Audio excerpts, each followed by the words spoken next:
En la función de la glicemia, todos los órganos son insulinosensibles. El paso de glucosa en los órganos está mediado solamente por insulina. No. ¿Qué órganos son insulinosensibles?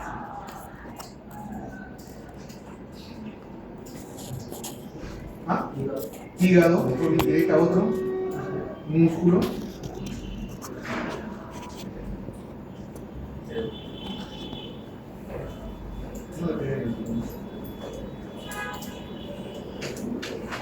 Tejido. Entonces, cuando suben los niveles de glucosa, ¿no es cierto?, libera la insulina, lo que hace la insulina es insulina su receptor.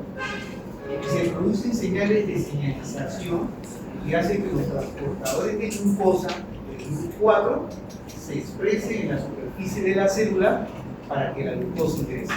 O sea, los GLUT, si esto fuera en el interior de la célula, los GLUT están flotando en el citoplasma, ¿no? Entonces basta que llegue la señal de la insulina para que los GLUT glucosa se expresen y la glucosa entre. Y una vez que se normalizan los niveles de glucosa, ¿no es cierto?, se internalizan nuevamente. Una acción rápida, de corta duración, que no tiene actividad genómica porque no había una transcripción de genes. Por otro lado, la hormona tiroidea funciona distinto, tiene acción genómica. Se une a su receptor nuclear. Se forma un factor de transcripción y este factor de transcripción sí lleva a la expresión de un gen. Por ejemplo, decimos que las hormonas tiroideas tienen acción cronotrópico e inotrópico positivo. ¿Alguien sabe a qué se refiere el término? No. ¿Sabe qué significa cronotrópico e inotrópico positivo? ¿De qué estamos hablando? ¿No te suena? Estamos hablando del corazón. ¿Qué cosa significa cronotrópico e inotrópico positivo?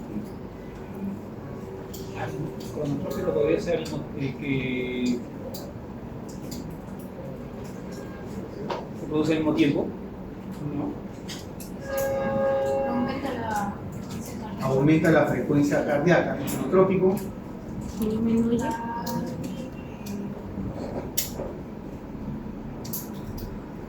la fuerza de la contracción.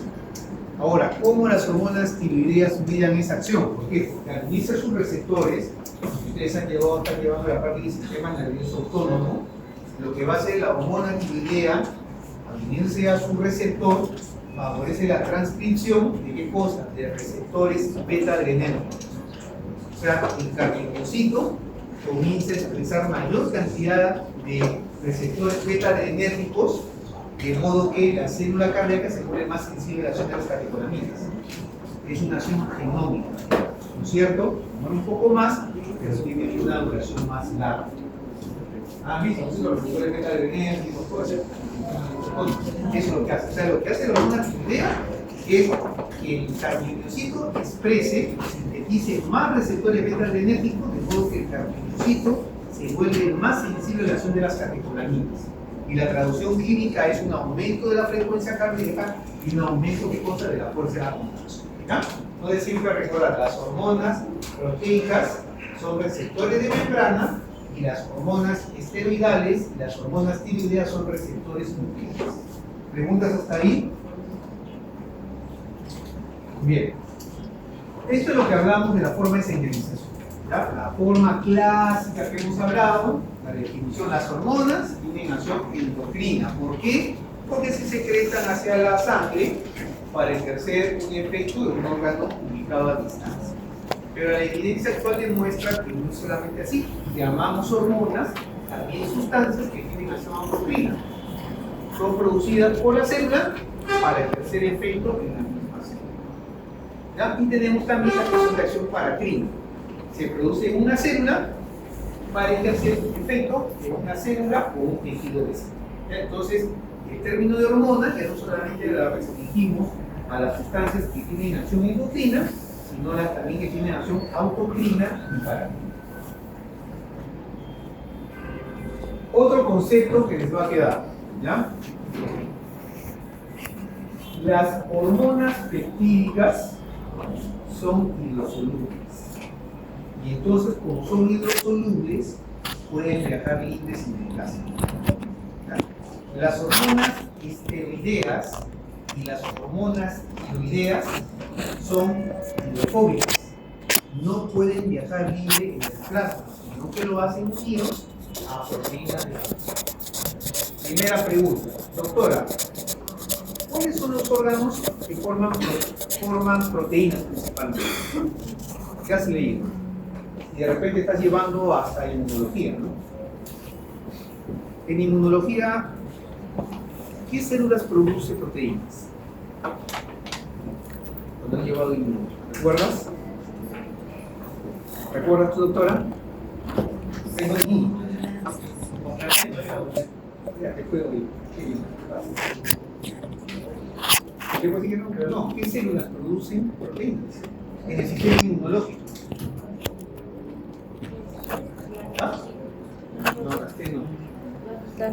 Los linfocitos B, que producen las inmunoglobulinas. ¿Y otro órgano que produce proteínas? Células dendríticas. ¿Ah? Las células dendríticas. Natural killer. El hígado. ¿No es cierto? ¿Cuáles son las proteínas que produce el hígado principalmente? No hay proteínas de complemento. No.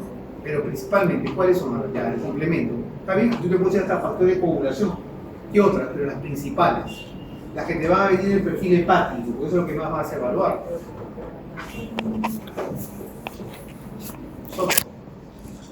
Dime las dos principales proteínas que produce el hígado.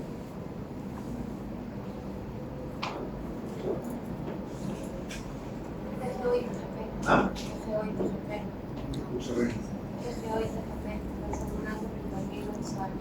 Pero otra más importante, ¿no?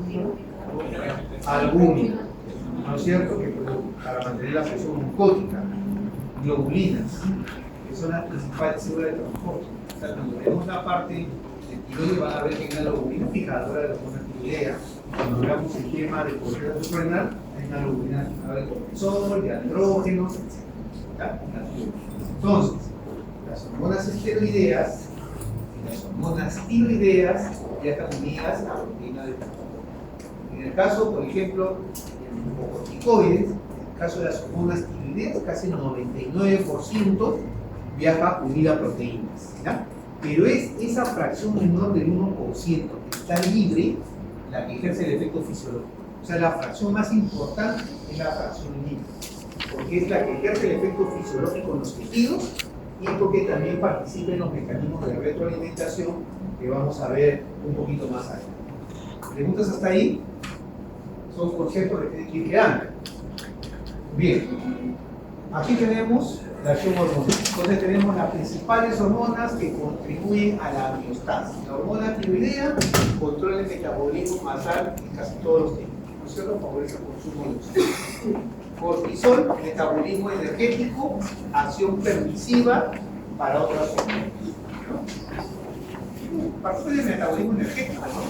Favorece la cosa neurobioquímica, favorece la neurogénesis y la linfogenólisis. ¿Qué es la neurogénesis y qué es la linfogenólisis?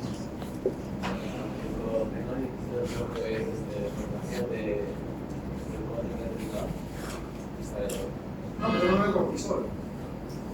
La neurogénesis. El glucagón participa en la neurogénesis, pero también el cortisol. Entonces, ¿qué es la neurogénesis? Doctora, ¿qué es la neurogénesis? Cuando se crea glucosa a partir de. No a partir de. Como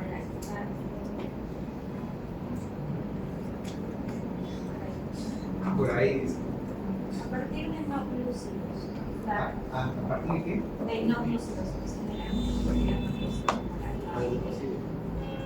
Yo te voy soplando. Yo te puedo decir que el cortisol también es una hormona catabólica. O sea, favorece la lipólisis, favorece la proteólisis. Entonces te voy soplando. A ver, ¿qué es la neurogénesis?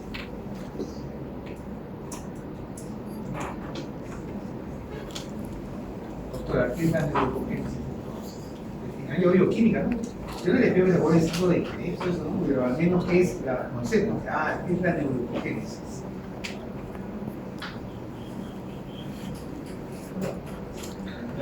Lo mismo, pero a través de la retroxidación, o sea, formar glucosa, a partir de formar glucosa como lípidos a través de la A partir de ácidos grasos, a y partir a de través de aminoácidos. ¿Cierto? Esa es la función del glucógeno. ¿Cierto? Entonces esa es la función del cortisol. Acción permisiva es lo que hemos mencionado. Por ejemplo, las hormonas tiroidea tienen una acción permisiva de las catecolaminas. Potencia la acción de las catecolaminas a nivel del cortisol. Yo con la doctora Rabines renal, ustedes, ¿no? No, yo no la llamo a la doctora Rabines. Es que yo voy a llevar la atención con la doctora Segarra, que es mi amiga, y la doctora Segarra es que lleva la atención con ustedes, y es difícil. Es lo que se lleva a la capa. Porque yo la doctora Rabines no, pero eso es lo que les he enseñado y quiero ver qué es lo que me han asimilado. Pero la doctora Segarra sí, pediatra, bien brava. A ver, a veces de los mineralocorticoides, dice regula el volumen plasmático a través de los efectos en los electrolitos C. Regula el volumen plasmático. Entonces ya es renal. Voluntario, a ver. Me digo tarde.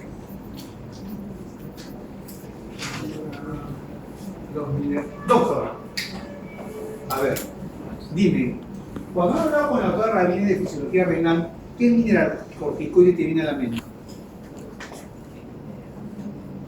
Que mantenga el volumen plasmático a través de los efectos en los electrolitos séricos. ¿De quién te está hablando? Tiene que haberlo visto con la doctora. Regula el volumen plasmático. Supongamos, antes de hecho el doctor dice que es hincha de Liverpool. El doctor Kevin, le estamos dando el ejemplo que con su camiseta de Liverpool se va a un partido de alianza, lo acuchillan al doctor para quitarle su polo delgado, el doctor se está desangrando. ¿Cómo va a buscar? ¿Qué va a pasar? ¿No es cierto? ¿Qué va a ocurrir? ¿Qué mecanismos van a tratar de regular el volumen plasmático? Con él. Estoy viendo primero que llego tarde. Después ya lo tengo. Juan lleva fisiología renal con la autora, ¿no es cierto? ¿Qué buen plan? Disminuye el volumen intravascular, disminuye la perfusión renal, disminuye, o sea, la sangre que llega al riñón va a disminuir. Si el dos se está desangrando, ahí tira ahí, todo uno se pasa el largo. Ya se llevaron su polo, eso sí. ¿Disminuye la perfusión renal? Lo voy soplando. ¿Qué efecto tiene la disminución de la perfusión renal en las células justaglomerulares? Esto es lo médico, ¿no es cierto? En la primera hay unas células.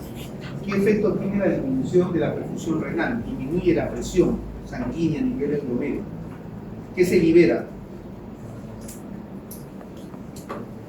Doctor, ¿qué se libera? Creo que quieres participar hace rato. ¿Qué se libera? Sí. A su madre, se de todos los pasos. A ver, doctora, ¿qué hace algo quieres participar? La renina. La renina. Ya. Ahora, ¿qué hace la renina? Su función es vasoconstricción. No, pero tiene otra función más importante, porque dice ahí... Aumenta la presión arterial. Aumenta la presión arterial. ¿Tú qué dices, doctora? Yo llevo renal, es lo que nunca me voy a olvidar, ¿no? El sistema renina angiotensina aldosterona. ¿Qué pasa? A ver, ya te soplé más tú. ¿Qué pasa? ¿Qué pasa con la renina? Ese que no sea hasta en farmacología no te lo puedes olvidar. Ya, doctor, está desesperado ahora. ¿Qué pasa?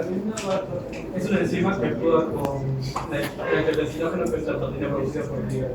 La va a cortar y va a generar la angiotensina 1. ¿Y qué pasa con la angiotensina 1? La angiotensina 1 no sobrevive a nivel del cuerpo sanguíneo y va a tener a nivel del epitelio producir la ECA, es la enzima convertidora de angiotensina. Está en el pulmón. Esa la convierte en la 2. Angiotensina 2. Ahora, ¿la 2 qué hace? La angiotensina 2 va a viajar a los receptores AT1 que vamos a encontrar en la glándula suprarrenal. Y estos receptores, que depende de segundos mensajeros, que es la proteína C. Toma la aldosterona. ¿Y cuál es la acción de la cómo la aldosterona? Estamos con el doctor que se está desangrando. Entonces, ¿cómo la aldosterona, que da el doctor acá, va a tratar de restablecer ¿no es cierto? El volumen intravascular. A nivel suprarrenalizado, los efectos que va a hacer la absorción de una partícula de sodio y por ende va a reabsorber también agua, ¿vale? Esa es la Perfecto. Tenemos el ambiente, ¿no es cierto? Que jala agua y de esa manera trata de restablecer el volumen intravascular. Tenemos la vasopresina, que recuerda que estudiamos la temática a través de los efectos de infusión de agua, hormona paratiroidea y la insulina. ¿Alguien conoce algún otro órgano? Entonces tenemos la tiroides, la corteza suprarrenal, la hipófisis, paratiroides. ¿Alguien conoce otras glándulas endocrinas? Doctor, ¿otras glándulas endocrinas conoces? Aparte de las mencionadas ahí. O ya son todas esas. Las del intestino delgado. Me agarraste. ¿Cuál es la del intestino delgado? Las glándulas salivales, las glándulas sudoríparas. No digo, son glándulas endocrinas. Sí. ¿Tú qué dices, doctora? ¿Ah? Exocrino. La doctora me está diciendo una aclaración. Exocrino. Me está diciendo, doctor, hay un páncreas endocrino y hay un páncreas exocrino. ¿Cuál es la diferencia entonces? ¿Quién más? A ver, alguien no haya participado. Doctor, ¿recuerdas? ¿Por qué, por ejemplo, hablamos de un páncreas exocrino y un páncreas endocrino? Todavía faltan que miran glándulas. Entonces, está con la doctora Rabín. Doctora, ¿tú por qué hablamos de páncreas exocrino y páncreas endocrino?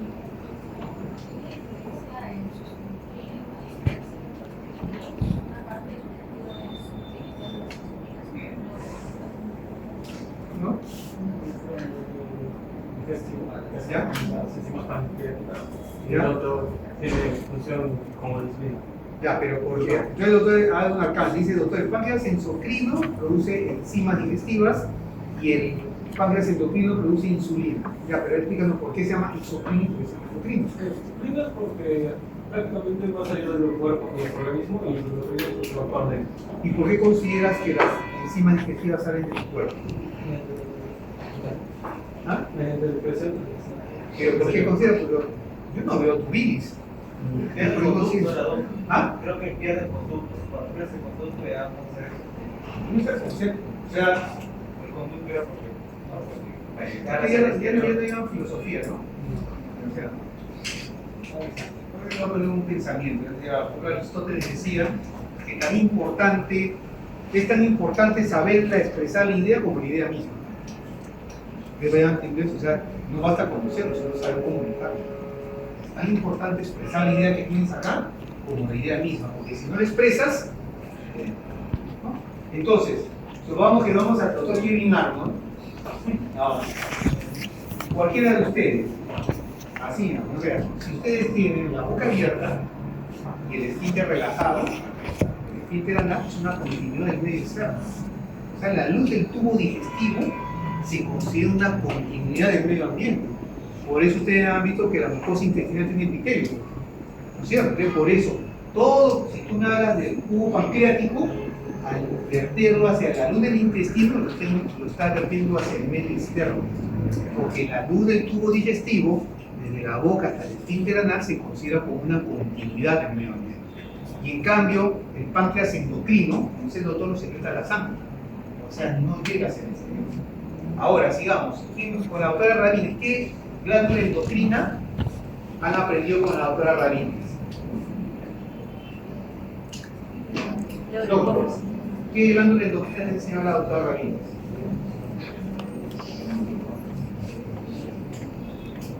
Te pregunto, ¿el riñón es una glándula endocrina, es un órgano endocrino? ¿Tú qué considerarías?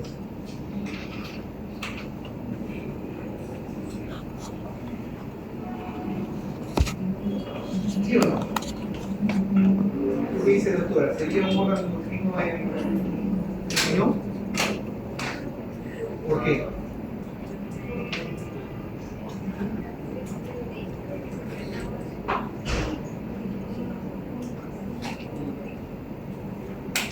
Por ejemplo, Podrías decir que es eritropoyetina, pero no es una hormona, sí es una hormona, puede ser un órgano endocrino. El corazón es un órgano endocrino, se considera efectivo auricular anatómico. Entonces, la concepción ha aumentado. Ahora, ¿cuál creen ustedes que actualmente viene a ser, desde el punto de vista clínico, desde el punto de vista de su importancia como problema de salud público, el órgano endocrino más importante? El páncreas, dice la doctora. El tejido adiposo es el órgano endocrino, consideramos ahora más relevante desde el punto de vista. ¿Sí? ¿Por qué? Generalmente cada vez se hace mejor esa asistencia microbiología, que cada vez hay mejor cobertura antibiótica, hay mejores alimentos. Entonces, si siguiéramos de largo toda la vida y no hubiera otro problema, no sabes si te atropella un carro, te acuchilla, tú vas a morir de cáncer o de un evento cardiovascular. Ese va a ser el fin de todo. Si no es que se cae el avión cuando te vas a Europa, ¿no? Vas a morir de cáncer o de un evento cardiovascular. ¿No es cierto? Y si tú me dices cuáles son los factores predisponentes para el cáncer, un evento cardiovascular, presión alta, diabetes, hígado graso, ¿no es cierto?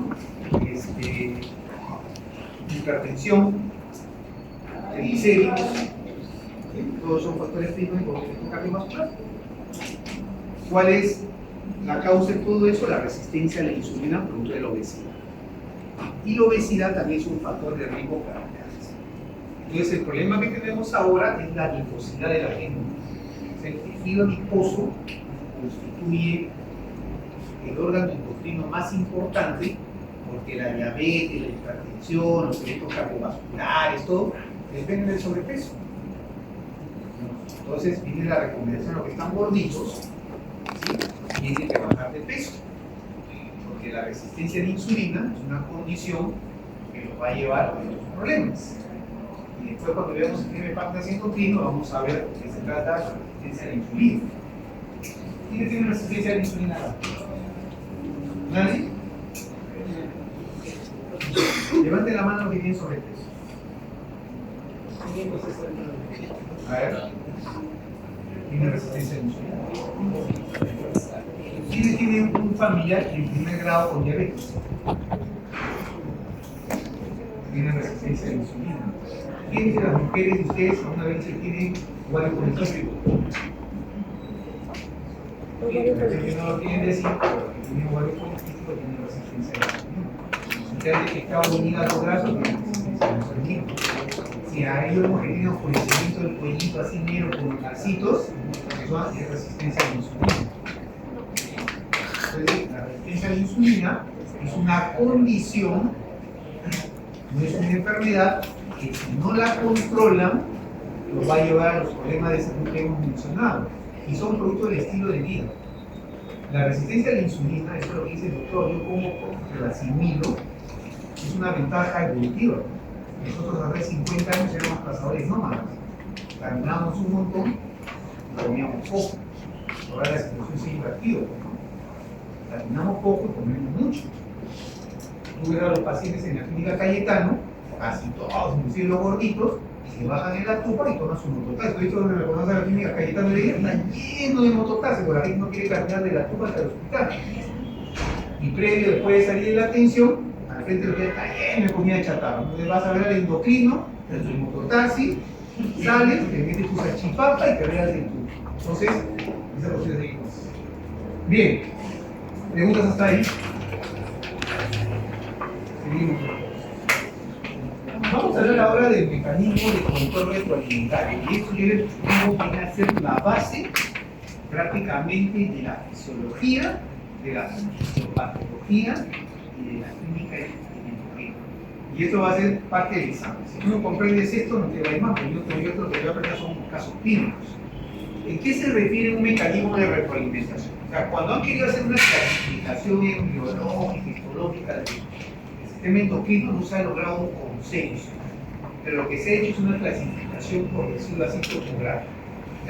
Y lo que más hablamos en el endocrino es del eje hipotálamo, hipófisis, glándula periférica.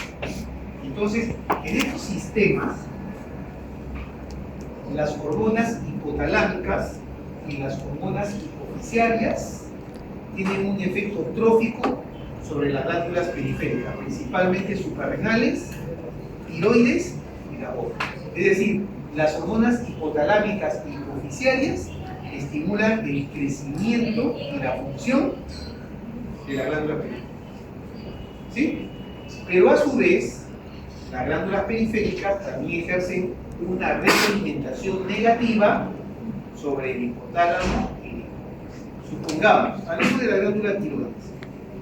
Cuando los niveles de hormona tiroidea bajan por debajo del rango fisiológico normal, esto va a ser detectado por el hipotálamo. Entonces, el hipotálamo va a secretar la hormona liberadora de tirotropina. Esta hormona liberadora de tirotropina llega por la sangre a la hipófisis y estimula la producción de la TSH. Y la TSH lo que va a hacer es estimular a la glándula tiroides a producir principalmente tiroxina. ¿Ya? Entonces, cuando se elevan los niveles de tiroxina hasta el rango normal, el rango fisiológico, esta tiroxina inhibe a nivel del hipotálamo y de la hipófisis la secreción hormonal, de modo que este sistema entre en equilibrio. ¿Sí? Esos son los mecanismos de retroalimentación o servomecanismos. Y son la base, ¿no es cierto?, por decirlo así, también de la clínica. ¿Por qué? Porque el conocimiento de estos mecanismos de retroalimentación me van a permitir, ¿no es cierto?, hacer una localización topográfica de la lesión. Yo en endocrino son los axiomas. ¿Cuáles son? Primero, tengo la clínica. Y ante la clínica, lo que yo tengo que demostrar es la alteración hormonal. Nunca me voy a limar. Primero, determino si hay una disfunción hormonal. Entonces, el conocimiento de la TRH, de la TSH y de la tiroxina me va a permitir determinar si este paciente que tiene hipotiroidismo, la lesión está a nivel de la tiroides, si la lesión está a nivel de la hipófisis o si la lesión está a nivel del hipotálamo. ¿No es cierto? Porque si yo, interpretando mis valores de laboratorio, determino que es un hipotiroidismo primario, es decir, que la afección está en la tiroides, puede haber una resonancia. Sería loco. ¿Le pediré qué cosa? Los anticuerpos antiperoxidasa. ¿Para qué? Para descartar la causa más frecuente de hipotiroidismo, que es la tiroiditis de Hashimoto. ¿Alguien tiene tiroiditis de Hashimoto acá? ¿No? Y por otro lado, si la prueba me demuestra que es un hipotiroidismo secundario o es un hipotiroidismo terciario, no voy a abrir unos anticuerpos antiperoxidasa, voy a abrir una resonancia, ¿no es cierto?, para descartar la presencia de un adenoma o de un cardioinfarcto. ¿Ya? Pero siempre ten en cuenta eso y lo vamos a ir desarrollando seguro cuando veamos la parte de tiroides y glándula suprarrenal. ¿Preguntas hasta ahí? Ninguno. ¿Seguimos? Bien. Entonces, lo que siempre se debe recordar en fisiopatología y en clínica, ¿no?, que los trastornos endocrinos se van a producir por deficiencia de la hormona, por resistencia a la hormona o por un exceso de hormona. O sea, siempre recuerda, si yo tengo un trastorno endocrino, va a ser porque la persona está produciendo mucha hormona, porque la persona está produciendo poca hormona o porque hay una resistencia a la hormona. ¿Ya? Entonces, he puesto como ejemplo la tiroides, ¿no es cierto?, que es una, después de la diabetes, en endocrinología es la afección más frecuente, y vemos acá un paciente hipertiroideo por todas sus manifestaciones y un paciente hipotiroideo por todas sus manifestaciones. La causa más frecuente de hipertiroidismo, en el cual hay un exceso de hormonas, es una enfermedad de Graves. ¿Ya? La enfermedad, así se llama, enfermedad de Graves-Baker. ¿Qué pasa en la enfermedad de Graves-Baker?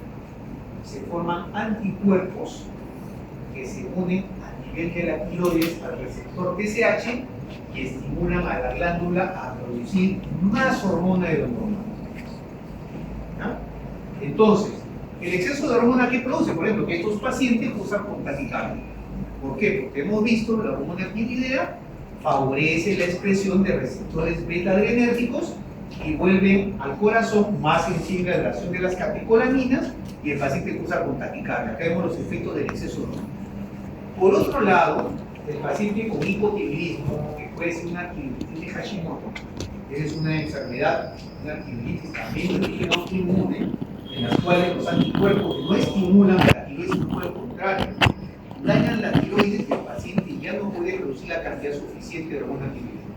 Entonces, a nivel del corazón ocurre lo opuesto. Hay menos expresión de receptores beta-adrenérgicos, ¿no es cierto? El corazón se vuelve menos sensible a la acción de las catecolaminas y la traducción clínica viene a ser una bradicardia, una frecuencia cardíaca menor de 60, la cual puede ser insuficiencia cardíaca. Entonces vemos cómo son los efectos del exceso de hormona y del déficit de hormona. Siempre resaltar este llamado inmunología, que las mujeres, ¿sí?, son más susceptibles a las enfermedades autoinmunes. Por ejemplo, la atención que tiene una carga que tenga artritis, las mujeres son más susceptibles a los trastornos autoinmunes. ¿Por qué? Porque la hipótesis dice que los estrógenos son inductores del sistema inmunológico. Entonces las mujeres es más frecuente que tengan lupus, que tengan artritis reumatoide, que tengan psoriasis, que tengan dermatitis atópica, que tengan rosácea, que tengan vitiligo, que tengan enfermedad de Addison, ¿no? Mucho más frecuente. Los hombres es mucho menos frecuentes los autoinmunes porque la testosterona, hipótesis, más bien inhibe el sistema inmunológico. Pero viene la contraparte. El hecho de que tengan estrógenos lo vuelva estimula el sistema inmunitario, la vuelve a las mujeres más resistentes a las infecciones, ¿no? Por eso en la época del COVID, la 2/3 parte les sufrieron al varón, ¿no? Porque por otro lado el hombre tiene menos resistencia frente a las infecciones que las mujeres, ¿ya? Y vamos a pasar a la última parte. Hemos visto hipertiroidismo, hipotiroidismo, exceso de hormona, déficit de hormona, y vamos a ver la resistencia a la hormona. Entonces acá vemos estas bellas damas que forman el tipo orquídea, y todas estas damas, su genotipo es XY, o sea, son varones. Este es un ejemplo de la enfermedad de Morris, o sea, aquí hay una resistencia a la hormona, o sea, su genotipo es XY, son varones, producen testosterona, pero todos sabemos que al inicio todos tenemos aparato reproductor femenino, y él ha sido la testosterona la que va diferenciando. Ellos tienen un defecto del receptor. O sea, acá vemos, nace genéticamente varón, se produce la testosterona, se une a su receptor, y este genotipo varón tiene un desarrollo normal. Sus genitales se van diferenciando. No me acuerdo. Y en el de Morris no. O sea, producen niveles normales de testosterona, pero no tienen el receptor. Y entonces esos genitales mantienen genitales femeninos. Los inestadios femeninos, ¿no es cierto? Que tienen el hábito de crecer. Ese se llama el síndrome de Morris. Es un ejemplo de resistencia a la acción de la hormona. O sea, no se produce mucha, no se produce poca, sino que hay efecto del receptor y la hormona no puede crecer. Y aquí más o menos es algo que hemos hablado de los trastornos endocrinos, la valoración, ¿no? Por ejemplo, en el hipotiroidismo, que vamos a ver después, yo mido la TSH. Si la TSH está elevada, yo mido la T4 libre, ¿sí? Si la T4 libre, ¿no es cierto?, está baja, yo estoy pensando, aquí hay un error de, este algoritmo está mal hecho, ¿ya?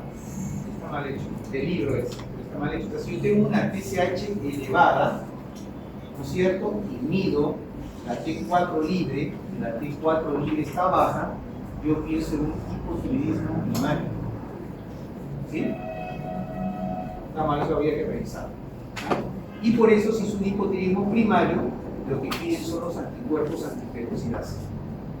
Y si los anticuerpos antiperoxidasa son positivos, yo sospecho de una antidiabetes de Hashimoto y doy tratamiento con anti-4. Y si no, tengo que descartar otra causa, como puede ser la deficiencia de hierro. ¿Ya? Está mal la. Lo veremos nosotros después. ¿Preguntas hasta ahí, doctores? ¿Ninguna? ¿Preguntas? ¿Nada? Vamos a tomar 5 minutos de receso para seguir con nosotros. ¿Bueno? Pausa. También la regulación, ¿no es cierto?, de aquellas respuestas destinadas a mantener la temperatura corporal. No voy a profundizar mucho en el tema de la anatomía, estoy seguro que usted la domina más que yo, porque yo con anatomía hace poco. Pero la idea que nos debe quedar es que el hipotálamo está constituido por una serie de núcleos.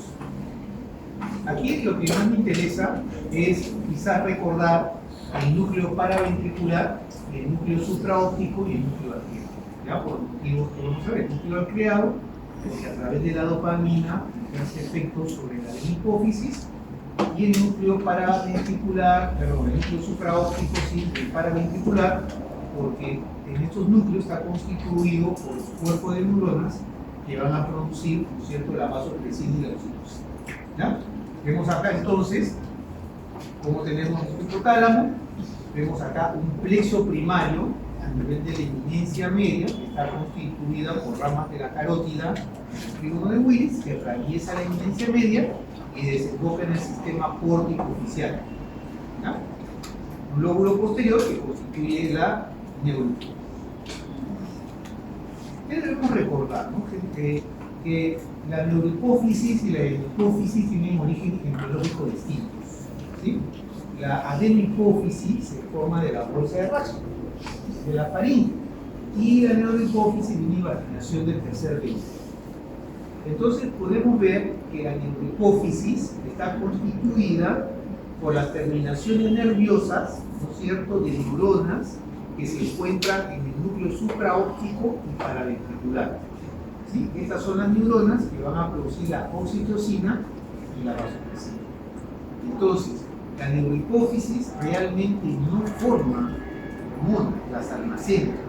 ¿Ya? Estas hormonas son producidas en los cuerpos de neuronas del núcleo supraóptico y paraventricular. Entonces, el control del hipotálamo sobre la neurohipófisis es de tipo nervioso, a través de este fascículo, que es el fascículo hipotalámico hipoficial.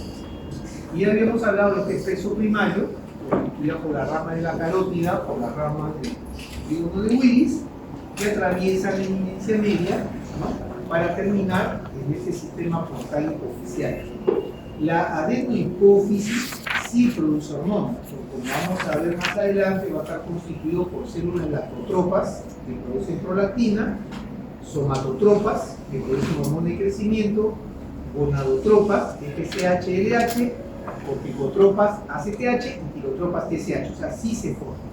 Entonces, decimos que el control del hipotálamo sobre la hipófisis es vascular, el control del hipotálamo sobre la hipófisis es de tipo nervioso. Aquí un resumen, como les he mencionado, de las funciones del hipotálamo, ¿no? Por un lado, regula la temperatura. ¿Sí?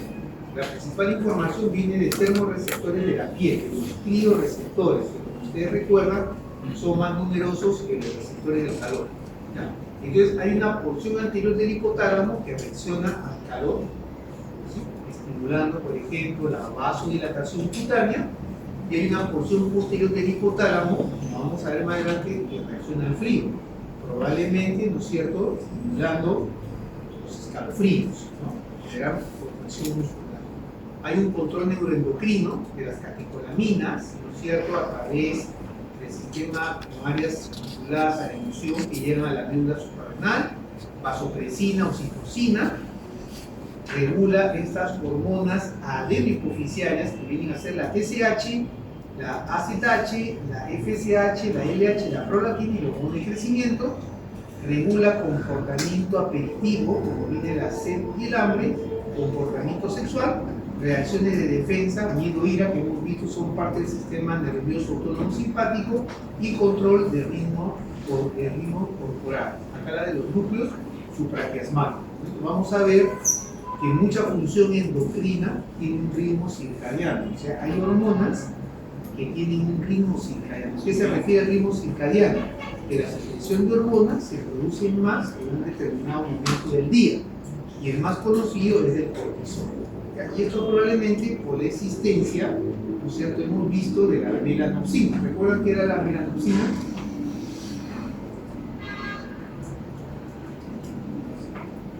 La melanopsina era un pigmento fotosensible que se presentaba en células ganglionares de la retina, pero que a diferencia de la rodopsina, no seguían la vía inusual hacia la corteza, sino que se dirigían hacia el hipotálamo, hacia los núcleos supracresmáticos, donde se encadenaba una serie de respuestas con ese ciclo vigilia y sueño, por la secreción de hormonas, sea predominio de la noche o de la ¿ya? Es un cuadro bastante interesante. Vamos a ver entonces, vamos a ir tratando en el tiempo que nos queda. Vamos a tratar hasta esta parte del parece partido de los grupos y vamos a hablar de esta conducta primitiva que hay que hacer, ¿no? Y comenzamos diciendo que el consumo de líquidos es regulado por la osmolaridad plasmática del volumen extrasensorial. Y pregunto, ¿qué es la osmolaridad plasmática? Doctor, ¿qué es la osmolaridad plasmática? ¿Qué recuerdo? ¿Qué es la osmolaridad plasmática?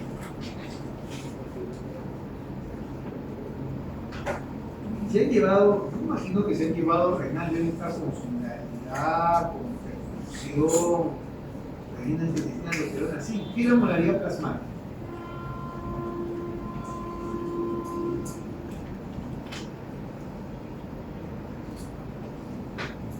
¿Alguien sabe? Es la concentración de solutos en el plasma. El volumen, ¿no es cierto? Plasma. ¿Y cuáles son los principales solutos de flora que determinan esta osmolaridad? ¿Se recuerda? Yo inclusive puedo calcular la osmolaridad plasmática, ¿no? Es más, debo calcular la osmolaridad plasmática. Sodio. Sodio, ¿qué más? Potasio.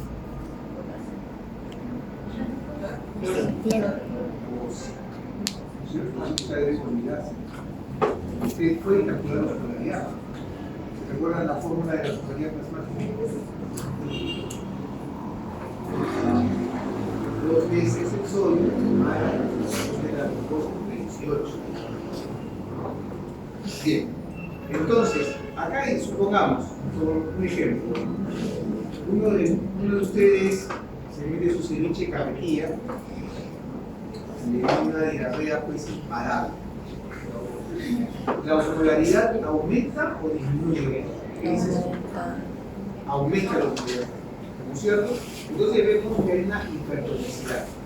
Entonces, este aumento de la osmolaridad plasmática va a estimular osmoreceptores, son receptores que detectan esos cambios que se encuentran en la parte inferior del hipotálamo, ¿sí? Desencadenando la sensación de sed y la necesidad de agregar. Sería uno de los ejemplos. Pero ahora, viendo el mismo ejemplo, o sea, una persona que se está desangrando, ¿no? En el caso de una hemorragia, doctora, en el caso de la hemorragia, ¿cómo está la osmolaridad? ¿Disminuida, aumentada? Disminuida. ¿Tú qué dices, doctor? En el caso de las hemorragias, ¿cómo encuentra la osmolaridad plasmática? Disminuida. ¿Qué dice, doctor? Disminuida. ¿Y doctora? ¿Cómo encuentra la osmolaridad plasmática? Disminuida. Conservada. En el caso de hemorragia, no disminuye, está conservada. No se pierde el volumen, no se pierde muy alteración de la osmolaridad. Entonces, lo que hay es una hipovolemia. Y la hipovolemia, como ven ustedes acá, también, ¿no es cierto?, despierta el mecanismo de la sed, pero por otro mecanismo, o sea, actúa a nivel del área subfornical, donde se encuentra el órgano vaculoso terminal. Ahora, ¿qué pasa en el caso de la hemorragia? ¿Qué relación hay con una hemorragia con la angiotensina 2? A ver, Ames, ¿qué relación encuentras tú entre una hipovolemia y la angiotensina 2? A ver.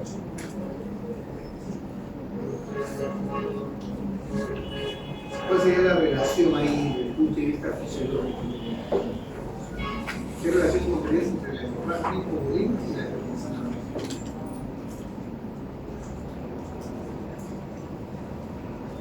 Doctor, tú, por todo lo que hemos dicho hasta ahora, ¿qué relación encuentras entre la hipovolemia y la angiotensina 2? Que es la que actúa a nivel del área subfornical para estimular la sed. Lo explicó el doctor que está en la persona más cerrada. A ver, doctora. Que otro volumen desencadena que haya la liberación de angiotensina 2. ¿Por qué se libera angiotensina 2 cuando tiene estado de hipovolemia? Voy a preguntar. Cuando pregunto, ¿por qué se libera angiotensina 2 en caso de hipovolemia? Creo que eso lo tienen consolidado ya. ¿Por qué la hipovolemia, una hemorragia que va a estimular la producción de angiotensina 2?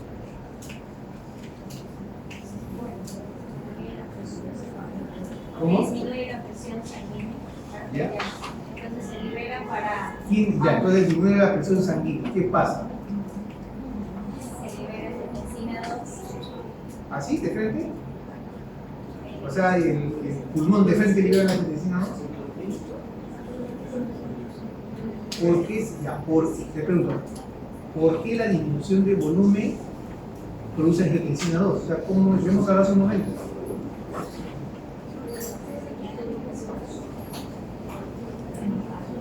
Entonces, no se olvide el sistema renina angiotensina 2. Aldosterona. Lo que precede es la liberación de renina. No te puedes saltar un paso. Es lo que precede. Entonces, ante una hemorragia, hay hipovolemia. Tú vas a tratar de restaurar el volumen. Disminuye la perfusión renal, se libera renina. Como dijo el doctor, ya, angiotensina 1, angiotensina 2. Entonces, ¿cómo vas a restaurar el volumen ante una hemorragia? Primero, porque la angiotensina 2 va a estimular a nivel de la corteza suprarrenal la producción de aldosterona. Va a haber mayor reabsorción de sodio a nivel de tubo y se va a chupar agua. ¿Cierto? Y por otro lado, la angiotensina 2 no solamente actúa a nivel de la corteza suprarrenal, sino también a nivel del hipotálamo para estimular la sed. Entonces, por un lado, te va a obligar a ingerir más agua, y por otro lado, va a haber mayor reabsorción de sodio a nivel del riñón. ¿Y por qué la absorción de sodio a nivel del riñón te ayuda a restaurar el volumen? A ver. Ya, ¿pero qué pasa? Explícame. Si yo reabsorbo más sodio a nivel de los túbulos renales, ¿qué pasa? ¿Aumenta qué? La osmolaridad. ¿Ya? Y ese aumento de la osmolaridad a nivel de la célula tubular, ¿qué produce? ¿Qué produce el aumento? Claro, ¿ves eso? O sea, ¿ah?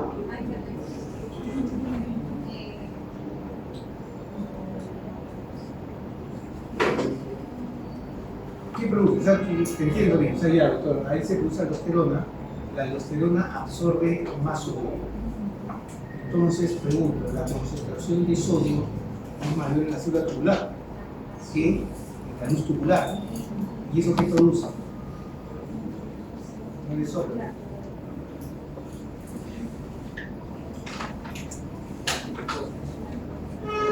¿Ah? ¿La qué? La absorción de agua. Ya, ¿y cómo se llama eso? ¿Por qué fenómeno se produce la absorción de agua?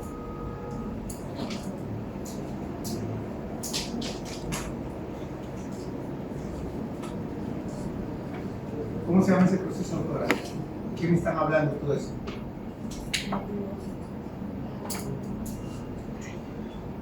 ¿Cómo se llama eso?